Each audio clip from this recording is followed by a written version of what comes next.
There are hundreds of elements that make a great game.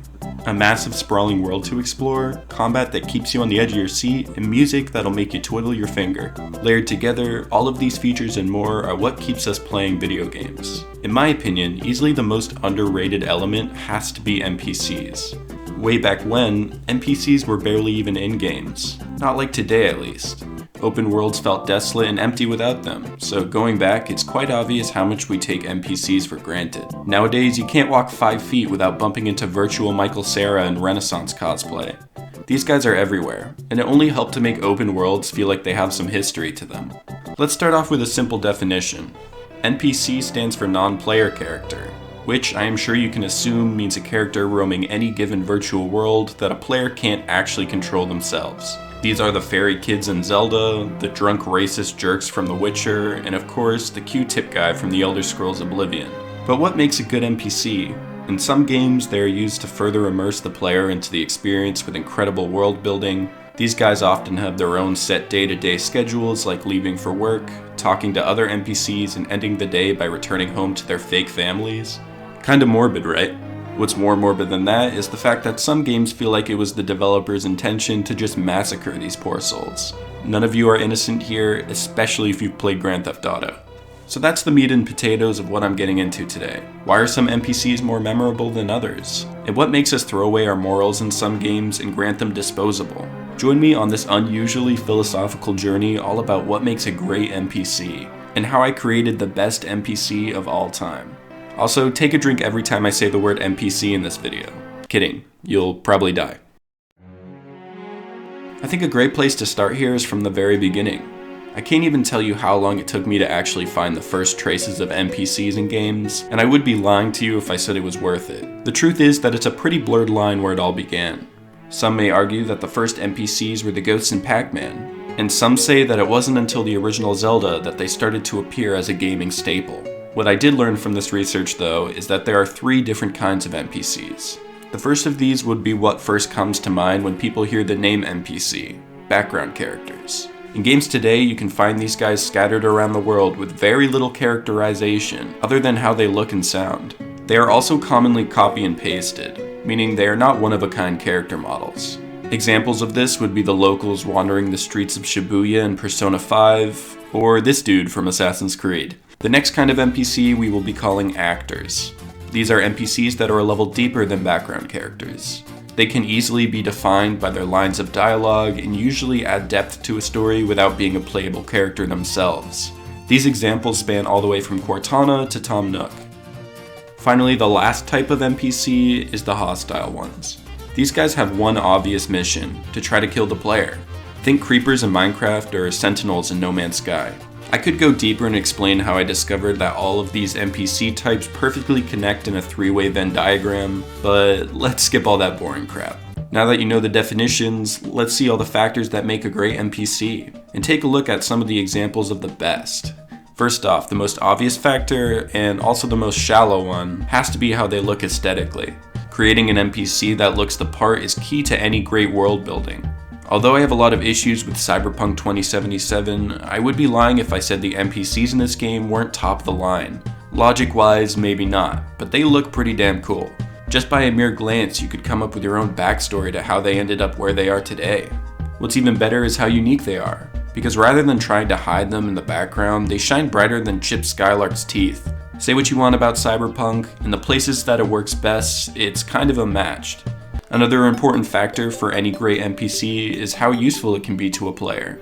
I think a great example of this would be from the survival classic Terraria. As you progress in the world, some NPCs start to appear that act as kind of their own little shops, selling useful items like bombs, arrows, and potions. Rather than just wasting space, it's always best to do your part, and these guys are definitely worth your time.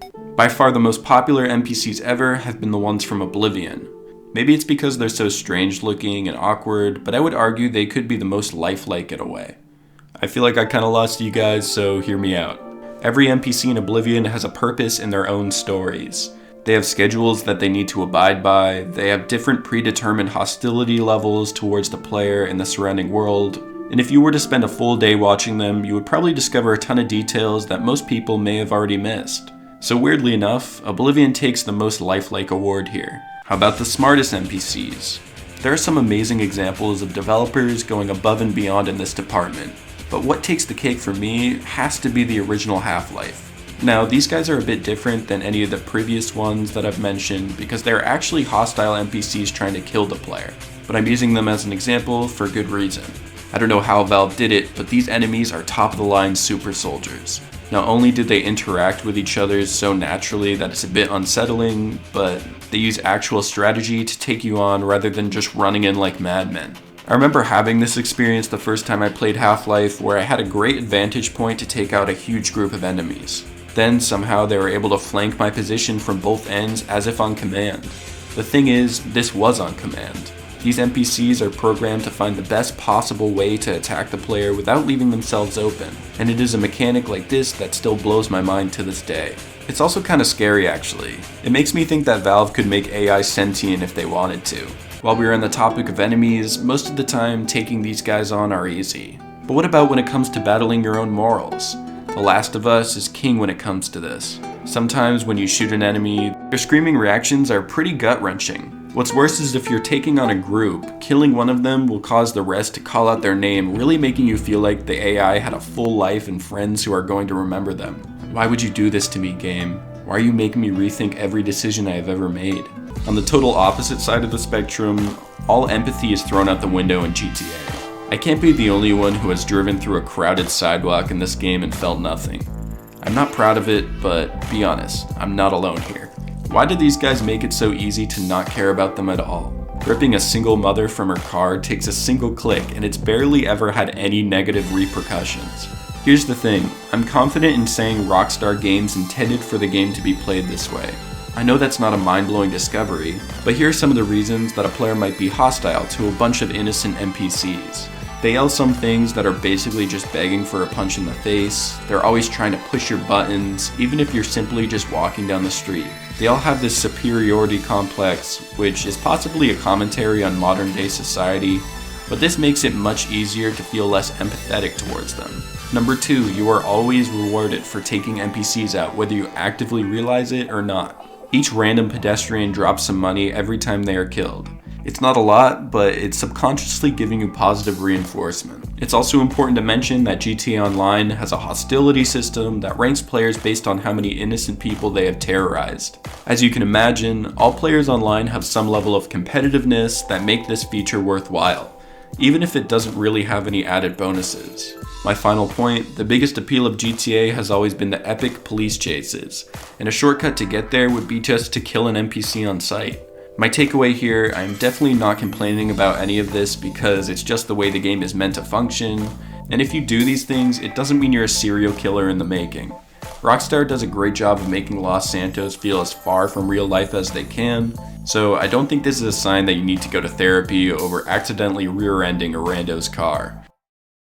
So now that we have a clear list of what makes a great NPC, let's throw all of these examples together to make our own.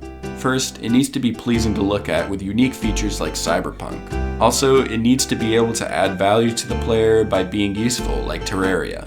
It's gotta have a realistic lifestyle like an Oblivion character, and problem-solving skills like Half-Life. The most difficult part will be making our NPC somebody to empathize with like The Last of Us, yet we have to feel nothing if we end up killing them like GTA. So let's see our final product.